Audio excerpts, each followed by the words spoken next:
حضرت علی رضی اللہ تعالیٰ عنہ نے حضرت فاطمہ کے لیے شادی کا پیغام بھجوایا، آپ نے اسے قبول کر لیا، بس یہی منگنی تھی، کیونکہ بات انسان کی یہ عہد سب سے بڑی بات ہوتی. مردوں کے لیے سونے کی انگوٹھی پہننا جو ہے وہ درست نہیں. آپ نے فرمایا کہ تم میں سے کوئی شخص آگ کے انگارے ہاتھ میں پہننا چاہتا ہے تو وہ سونے کی انگوٹھی پہن لیتا ہے. پھر اسی طرح یہ ہے کہ لڑکے اور لڑکی کی تنہائی میں باتیں نہیں ہونی چاہیے. ٹیلی فون پہ لمبی لمبی گفتگو درست نہیں، چیٹنگ درست نہیں. آپ صلی اللہ علیہ وسلم نے فرمایا عورتوں سے تنہائی میں ملاقات کرنے سے باز رہو.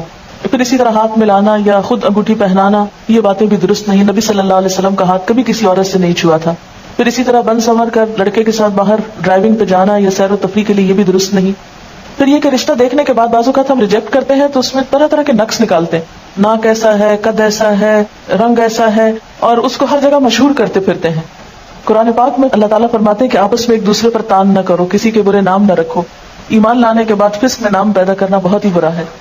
پھر اسی طرح ہمارے ہاں صرف لڑکے والے پیغام بھیجتے ہیں، لڑکی والے نہیں بھیج سکتے. بہت مایوب سمجھا جاتا ہے. حالانکہ اگر اس میں ہم دیکھتے ہیں کہ حضرت عمر کی بیٹی حضرت حفصہ جو تھی جب وہ بیوہ ہوئی تو وہ خود حضرت ابوبکر کے پاس پیغام لے کر گئے کہ میری بیٹی سے نکاح کر لو. تو اس میں کوئی مایوب بات نہیں ہے.